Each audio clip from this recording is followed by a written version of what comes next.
Now, win Wait, wait. whammy.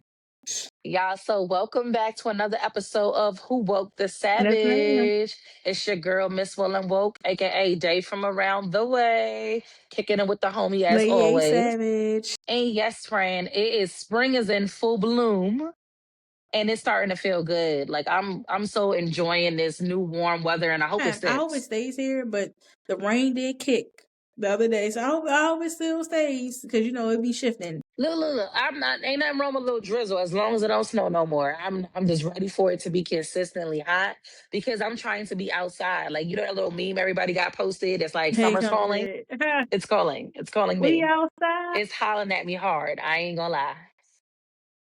And just to say the least, I'm giving that Drake energy where he says we're dropping 10 pounds, preparing for summer. That's what it's at. Like, baby, I don't know about you, but TikTok has me in a chokehold with the order section. Like, I've probably bought like five different fitness gadgets that I've been They seeing pop up on do. my They timeline. do be having them, and They they be on do. sale. Baby, we all got weighted vests. We all got Yeah, they weighted be on vests. sale too. Everybody in there, they They got come the with the the thigh. I bought the reformer, the thigh one. shaper, the tightness. They got me. I got the little thigh one that do it do the Yeah, little they kegel got squeeze and me. all of that thing and get it up. They got They me. got me. They got me. I think it plays into the culture though too. Like I said, like we're being marketed to in a different way. Like back in the day, fitness videos were like Suzanne Summers and shit with the butt blaster, the ab roller. And I Little used to remember Tabo, little Tabo, like hit it Tabo. with the blades.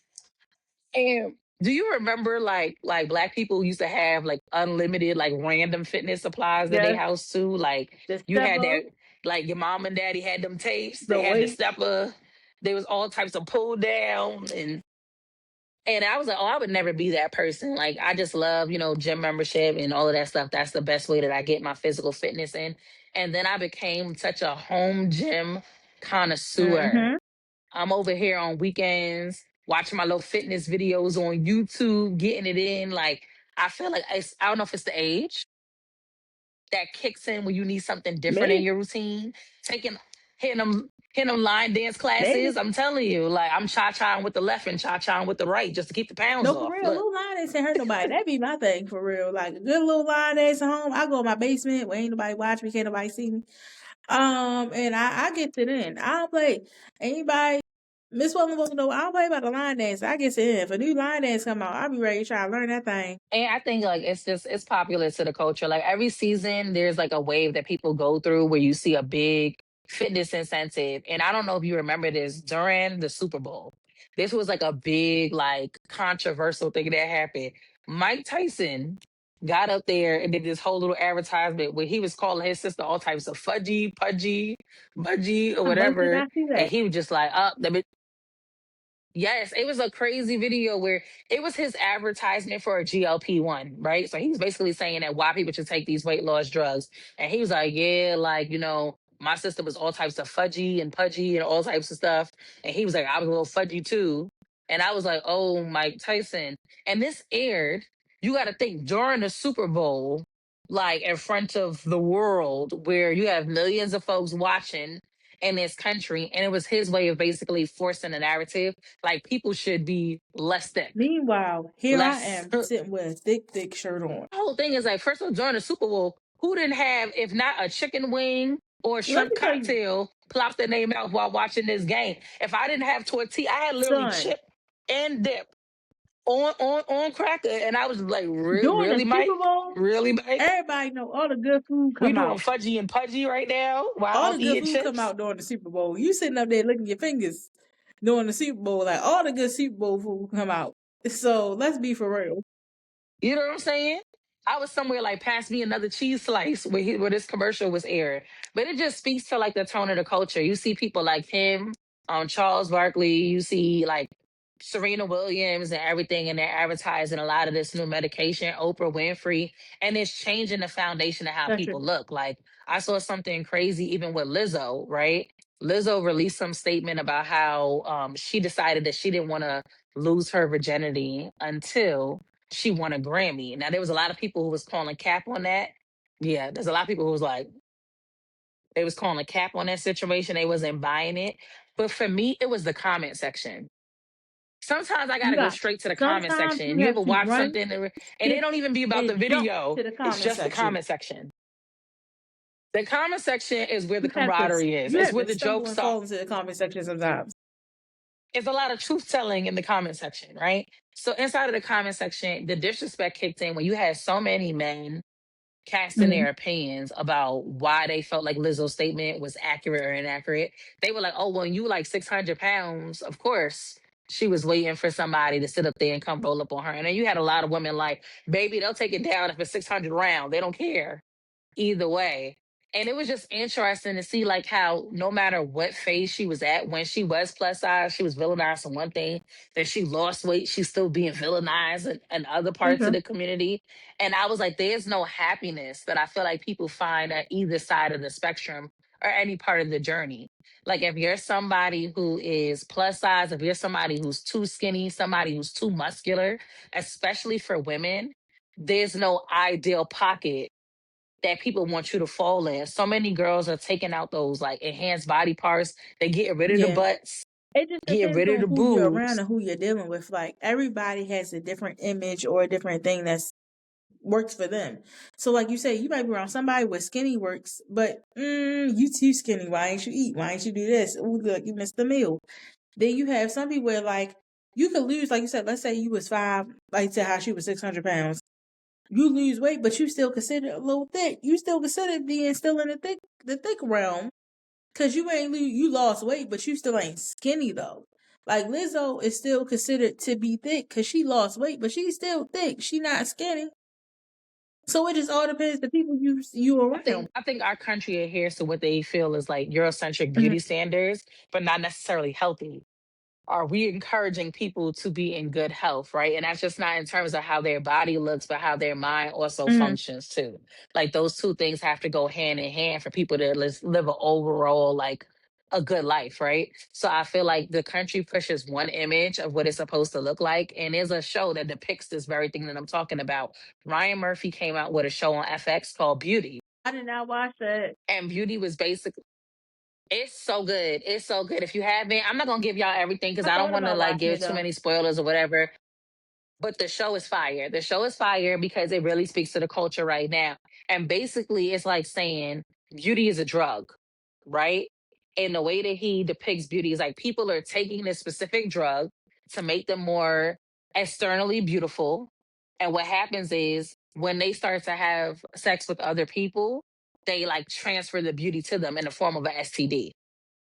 And so it's like all these beautiful people are meeting people and they're sleeping around, and then it transfers to the next person, but it's like in the form of a disease. So he equates like a sexually transmitted disease and virus to people's obsession with like fitness, weight loss, and to look like an ideal like supermodel.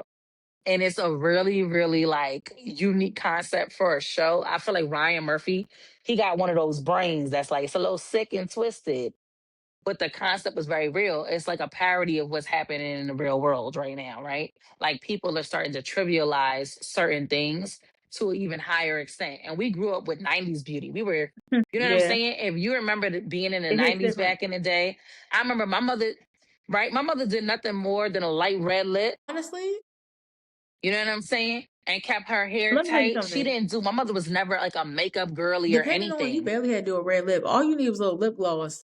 That's back when you get one of them lip glosses and go like this.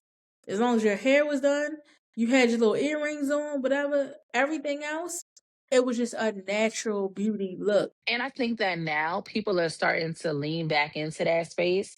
There's a lot of good skincare that's coming out on the market that people are starting to prioritize, like taking care of their skin because makeup and all of that stuff, as much I tell people I love a beat. I'm not going to hold. I love a beat. But I value taking good care of my skin. So now, like drinking Mhm. water, hydrating, your routine as you get older, moisturizing, and all of that good stuff. I feel like the women of back in the 90s had a different way that they took care of themselves than women in this I current tell people all the era. time, I give it to the makeup girlies. Like I said, I'm not one. I don't know how to beat a face worth a damn. I'm telling people right now, I can't beat it. I can't do nothing with it. I had to go somewhere and get somebody to do it. I don't know nothing about nothing. And I give it to the girls that can wake up every morning and spend that extra hour that they wake up, hit it, do whatever, and then I give it to y'all. I really do. Or like you go into a function and you need that whole extra hour to set it up, do all that. Cause baby, I'm gonna tell you right now, the most you can get out of me is some Vaseline on this face, a good little moisturizer. Like you said, I clean my face, a good little moisturizer, and this lip right here, baby. I ain't never bought a pack of foundation. I ain't never. Yes. I think makeup became more exploratory when I love the different looks that you can Mm-hmm. create with using it, right? But I never felt like it was a necessity. I'm so adamant about this. I don't wear makeup every day to go to work. I don't kick it around most of my friends and people. Like they see me with and they see me without makeup. Like I never feel like it's a given. It's an accent. If you want to do something to jazz up your look or you want to explore something fun, cool, wear makeup. But don't wear it like a Some people personality do though. or an overall aesthetic. Some people do. Some people do Like they wear it don't like they know don't know who what to they do if are they when don't they put their take it face off. on. I thought Let me I tell you did. something right now. There's not a person around me who hasn't seen me without the I'm lashes gonna the tell same you. way they see me with the I know a lashes girl. on. You know what I I'm know a girl who saying? was in a relationship and legitly, before she was in the relationship, she was just dating a guy. And she legitly did not want to take her face off. Like she was like, I'm gonna have to sleep like this because this is who he met. So she wanted him to wake up and keep seeing this face. And I'm like, okay, let's say y'all become, boyfriend, girlfriend, whatever. What are you gonna do when it's now time for him to see your face? He gonna have to see your face eventually. Eventually, you gonna take a shower. You gonna do something. He's gonna see your face. What do you do? Why are you trying to keep that? But truth be told, there's a lot of women who say that they used to wake up an hour before their spouse to make sure that their hair looked like it was dewy and dreamy and that their face had a certain look that they would put on like a little contour or something because they wanted the woman that they went to sleep as they wanted to wake up as in the morning and they wanted him to see that Mm-hmm. same person. So I'm like, you got to get up an hour before your spouse to make sure that you look like the person that you did the day before when you had all of this makeup on. Now I'm not saying deceive nobody because I've seen some day and night stuff. No, Like for I've real. seen I some have day and too. night stuff, right? I'm very much a person where it's like I would still want to look Mm-hmm. like myself. Like even if some things are polished when you put on makeup, I still Yeah. look like me. You ain't looking for another person behind me, like where that sister went. I There's think a that's the thing. difference. And I do feel like there's a lot of people that they do a Yeah. little I too think that's the much. thing because I never really been when it comes to makeup, I can count how many times I probably really had makeup on. It's like you said, if I'm doing like a photo shoot or something, prom, all those kind of things. But on a day to day basis, like I said, I do not have a makeup kit. Like I said, the most I have is a lip and maybe some eye stuff I could do if I did that. But other than that, so like when a guy meets me, you met me like this. So days to come, whatever. Okay, she the same person. This, that, and the third. Like, yeah, no. But you definitely have people with like day and night. I see some people with like terrible looking. Like, but they look amazing. But the person before that, you be like, woo. I know somebody was mad when you took that off. I know somebody had to fight you. You look like a whole man when you took that makeup off. Because I think there's a level it's like a whole level of deception. And I do think that people like that's the idea around catfishing, right? I mean, same way I don't want no man to roll up on me With the with heavy, the fake beard and a fake hairline and all of that stuff like that too. He building a jaw and everything like that. No. And I understand that everybody deserves to present themselves in a way that makes them feel comfortable, mm, right? If you feel like that's how it adds to your external beauty and you like it, I love it. But I feel like as much as people work on the outside, they have to continuously work on the inside. And that's the part of the culture of wellness that people need to enforce. Like, do not hide behind makeup. Do not hide behind extensions, makeup. Do not hide behind fake beards the or thing, all of these other things that are just trivial. Like, work on the inner being so that that inner beauty can become external yes. beauty. And you do have people that hide behind it. But I feel like sometimes some people don't hide. Like you said, some people do it just like a little touch up, whatever, even when it comes to hair. Because I hear that one a lot too. For example, Hmm. anybody that knows in the real life, we are not bald headed chicks, okay? We have long hair. So what happens is because I do tend to like have my hair in a ponytail, different things, braids, locks, whatever. When I do have my hair out, it's like, oh, you have hair. Yes. Yes, I do. I do. But it's a lot to make because I have a lot of hair. It's a lot to maintain on a daily basis to just have out. Oh my God. So this is something that came up recently. Like I went on a date and the guy was just talking to me about how he feels like a lot of the way that women portray themselves is because they're trying to impress, he said, other women. He was like, we never told y'all to sit up here and put on wigs and weaves and lashes. Men don't respond to that. We love natural girls. And I was like, let me say this to y'all. Y'all have a way that y'all want to see people look naturally. Let's say that too. There's always a level of Naturally bias that straight. men utilize when they say that they love natural. Exactly, naturally straight. You're not saying that you want the hair naturally curled or waved or kinked or Hmm. afroed. You know what I'm saying? You're saying that you want it natural, but you want the natural girls back in the day who permed it out, the natural girls who blew it Well, you out, didn't realize right? that was That's what natural chemicals, you're referring but you to. thought it was just, Exactly. I was like, except the natural girl who does the twist yeah, outs. You know what I'm saying? Who does all of the specialty styles that put less tension or less stress on her follicles, that keep healthy edges, that don't require all of those other things. And see, that's like when men get into women's business, and that's how I look at it. When a man gets into a woman's business, they don't understand that some of what we do is not because we don't value what we have and who we are. It's a quickness. A lot of time we want things to be done with convenience. convenience. Convenience. Life is hard. We work hard. You and I are both hardworking women. We got to get up every day and we got to make stuff happen. If I choose to do faux locks, braids, twist, like you said, a quick pony, if I slick it back Because I and gel mean, it down, if I I wrap it might up, own, I know for some, depending on the person, I might own hairstylist. I don't let everybody play in my hair. I don't let everybody do my hair. So that I part too. wash my own hair. I maintain my own hair. Everything that has to do with my hair, I treat my hair. And then when it comes to going to a braiding Boom. shop, okay, cool, whatever, whatever. But it's a lot of maintenance because so I just had that happen too. I was at a friend's house and I had my hair out because I just washed it everything because I was about to, do something to it.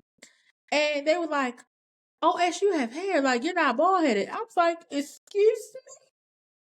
Like a bald headed? What made you think I was bald headed?" They was like, "Oh, well, you keep your hair in braids." I'm like, just because somebody keep their hair in braids and locks and don't make them bald headed. It just means it's a lot And of that is such maintenance. an offensive It's a thing. lot of maintenance that comes with doing natural hair. I have natural hair. If the heat hits wrong, if certain things hit wrong, it's a lot that comes with this. So whatever works for me to do my hair, that's what I'm going to do. Also, it's what people don't understand is like there is a thing that's called Sure. protective styling, right? And now we've learned later on in life, not everything that was deemed It protective doesn't. is 100% protective. But this is why I like cultivate time. Like you have to treat your hair like a Mhm. plant. That is a whole part of like how I take care of myself is like you said, washing my hair is a part of a routine. What I treat and feed my hair, the oils, the hydration, the time that I Mhm. let it relax and everything. I don't keep certain styles in for extended periods of time because I have to touch my scalp and All get of into that. my root. So when people are around me, I tell people all of the time, you don't know from one day to the next if you seeing me with my hair out. I remember one time I had went out to something, I was wearing my hair out, and they were like, "Oh, like you did something, like you added something to your curl." No, I didn't add anything to my hair, baby. I was like, I don't owe anybody the benefit of touching, playing, or trying to see what my hair looks like because I know that I still have hair on my head because of Let me how tell I you. take care of it. Because, like you said, don't let everybody play in Let your me tell you. tresses. And that goes for men and women. Don't let everybody like touch your hair. I had like my own mama and family like track check me. So most times, like I said, I keep it like, braided, different styles. So whenever I have a style that's Hmm. kind of like, deep in my head, like braids, locks, whatever, like I said, I treat my own hair, but I do have a certain Dominican shop I go to where I'm like, I want them to, blow it out, hook me up. Yeah. We be knowing all the blow real ones out blow it there. We out be and hook me knowing. up. So I come home, I got my hair, layered. I'm hitting. You know what I'm saying? Legitly, my mom was like, "Oh, you ain't got sew-in." I said, no, ma'am." I was like, "This is my hair." She was like, "No, it's not." And even it was like other family members like, "It's just not your hair." And I'm like, "Yes, it is." To the point because of my mother. She's like, "Ashley, let me." I'm like, "Girl, ain't no tracks up in here. Go ahead. You can put a little finger. Ain't It's the disbelief for me. It's It's the just shock and shocking dismay that for me. because you are a black, you have to be. It's crazy to me that people believe because you are African American, you have to have short hair. That's the thing. Our hair grows just as strong and healthy as anyone else's. And what it is that we've been led to believe that our hair is not healthy. It's how you treat and nurture. Also, a lot of things that happen to Black women's hair is also environmental conditions, the stress, Mm, the chemicals that are put not only in the food, but put in the products that are also put into our stores too, that also have a significant impact to the hair. Like you had said something that was a whole world. Growing up, I was big on going to Dominican hair salons, and I always had like natural hair. Like I really wasn't a person, like I didn't believe in perms. I was always taught not to perm my hair because I had a lot of hair, but I also had a certain pattern to my hair that if I was to put chemicals in it, the fear would be that it would break off, right? So it was never a thing to really be like, oh, I want to go try a exactly. relaxer, you know? And so I remember that going to these Dominican salons, it was cool. But one of the biggest takeaways was like they were really big on applying a lot of heat, You ain't lying. right? They'll Because tear the your goal ass was to up. make sure that the hair is straight. They wanted your hair bone straight. And I was like, and that our hair is not necessarily meant to be straight. We could have a lot of hair, we could have long hair, we could have like a myriad of textures to our hair, but bone straight should never be the goal if it requires that much excessive heat.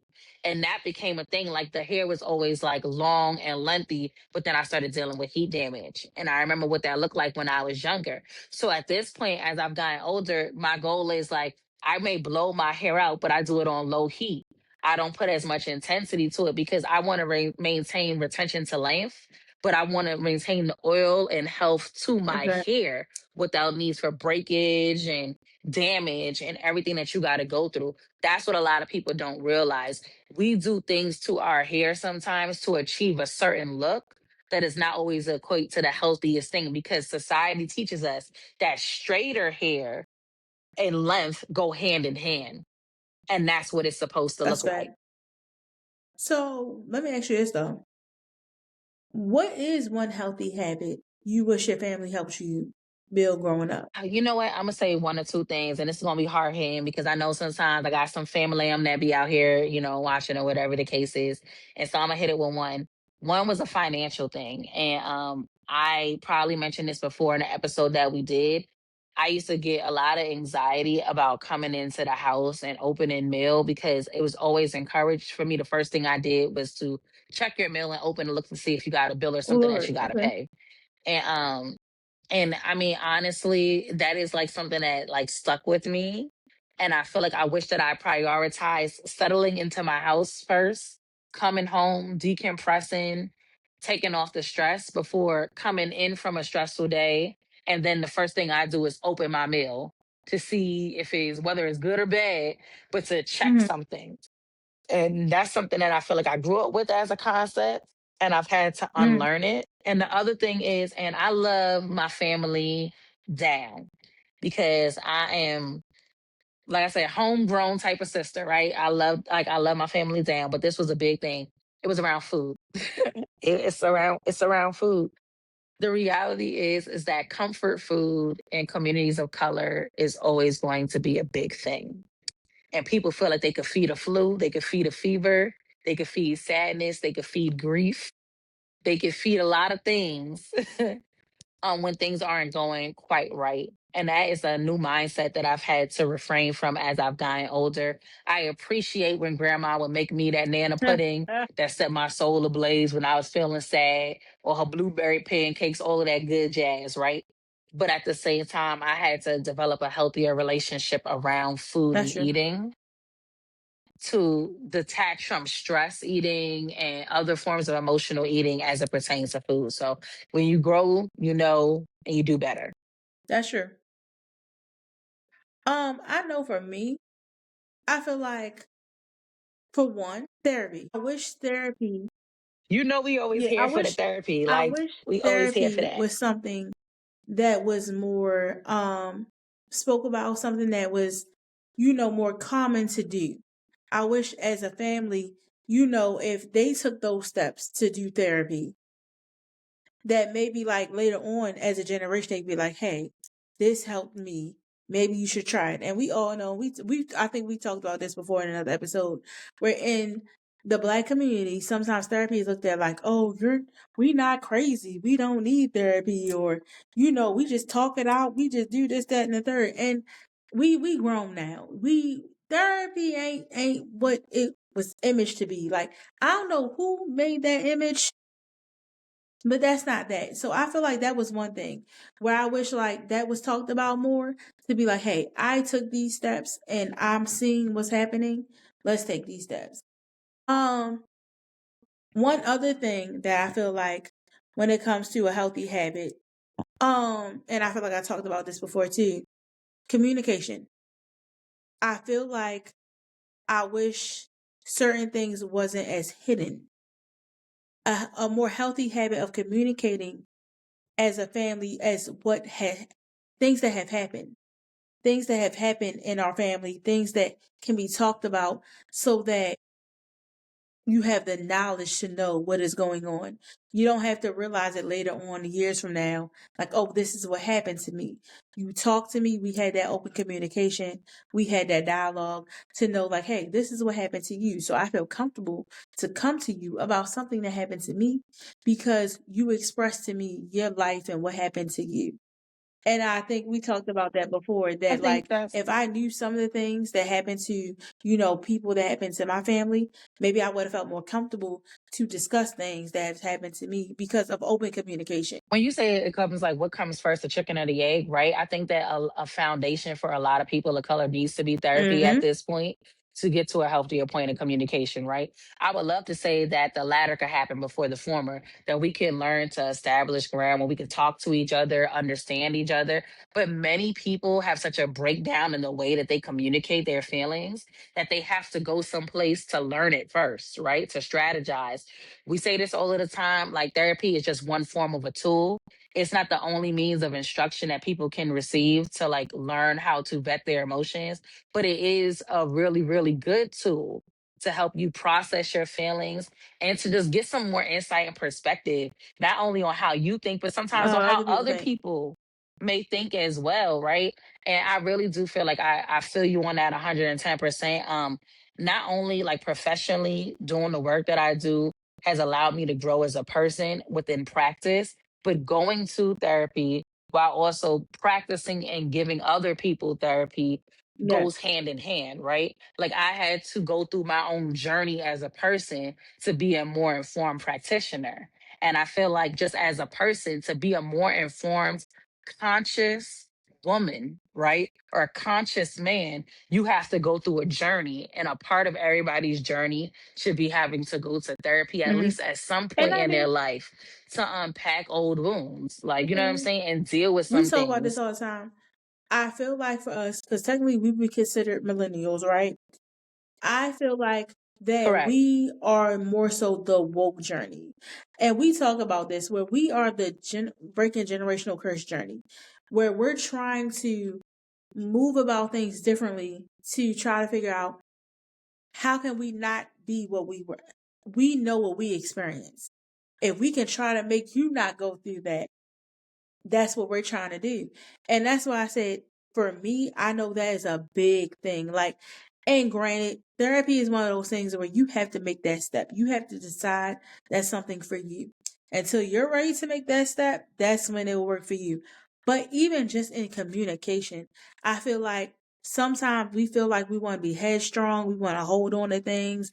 We don't want to say certain things. And we talked about this too before, where in the African American community, we tend to push things under the rug a little bit, just brush them under the rug instead of talking about them and putting them on the front line. And I feel like if we could just have open communication, hey, this happened to me, this happened here.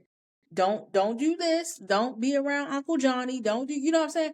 Certain things of that nature. I feel like a lot of things wouldn't happen, and we would be better. I think like they said, like sins of a mother and a father, sometimes like we all have our Cross there. crosses to bear and our Mm-hmm. dresses to wear. Everybody has a story that For they sure. go through.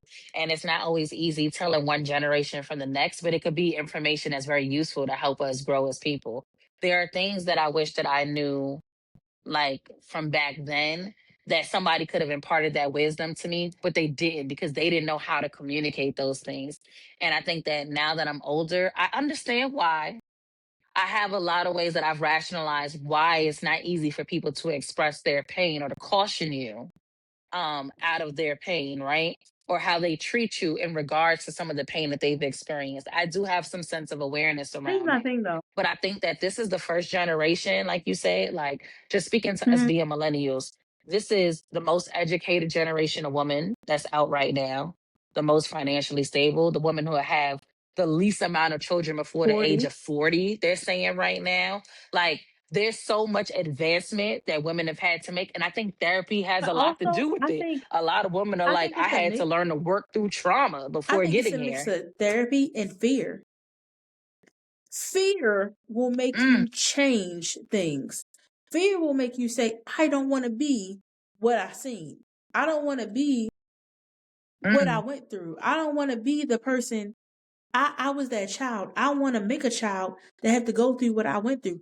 Fear is what's conducting a lot of us because not all of us are in therapy, but a lot of us wow, are that's moving off of true. fear.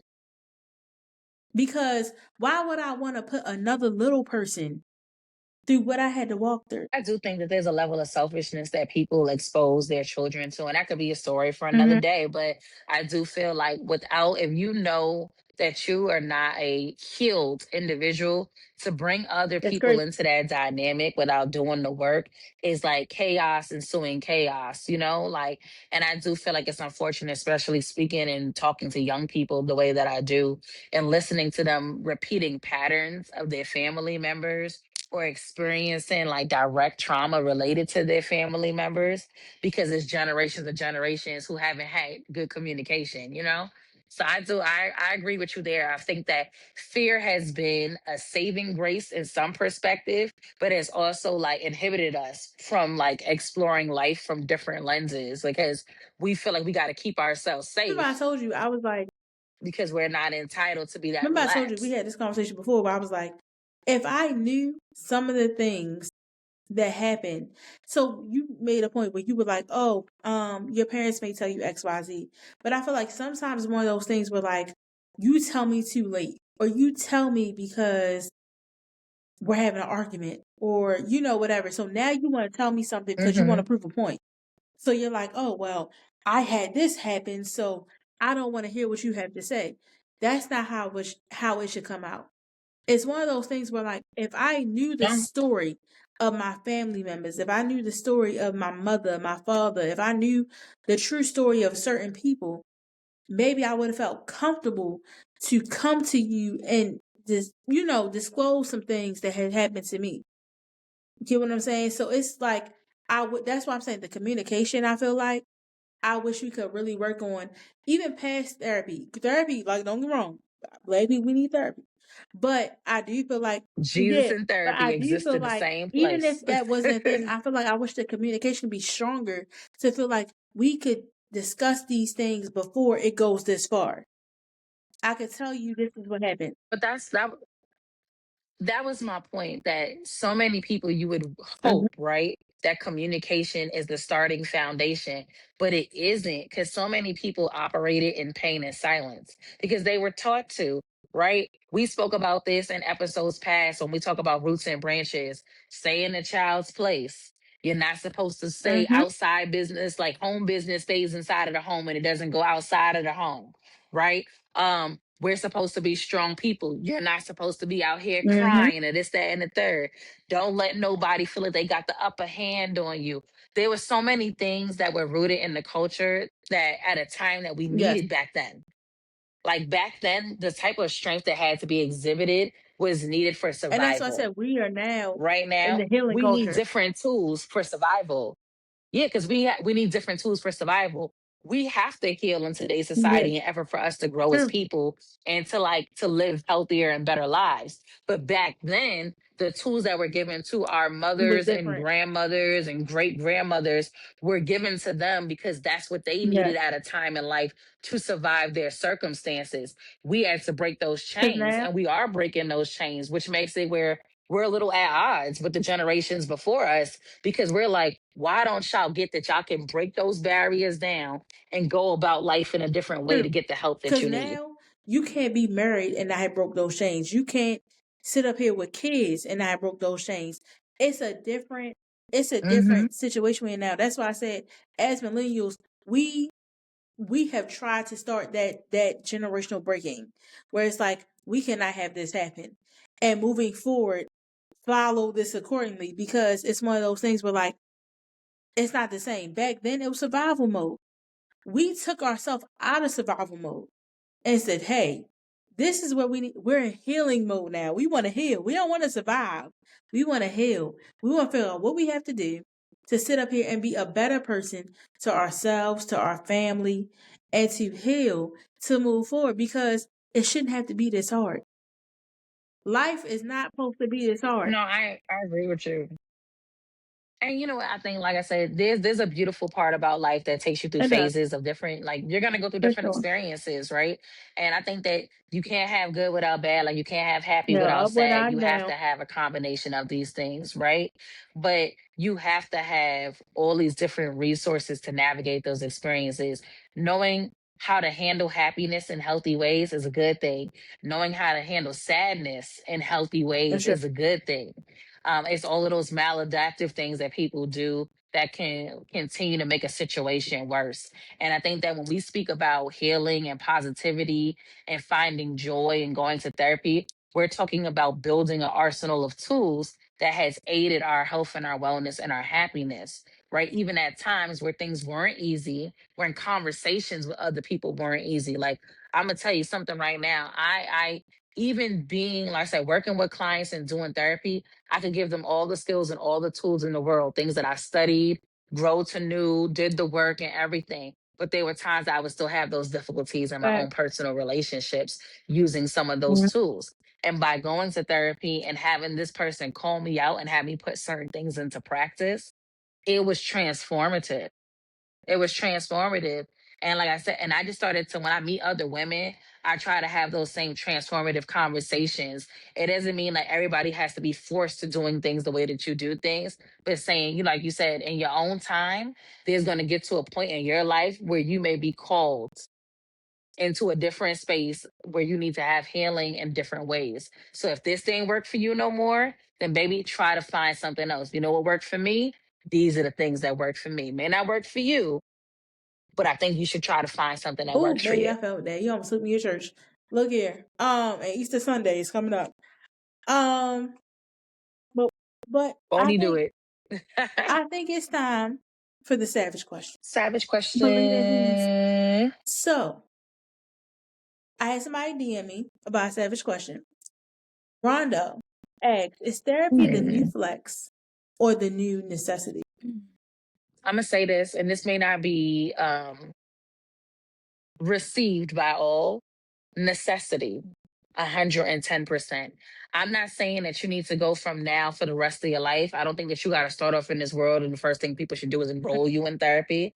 But I think that everybody can benefit from, if not therapy, some form of therapeutic activity, therapeutic service or intervention, some type of counseling at some point, or some form of mentorship.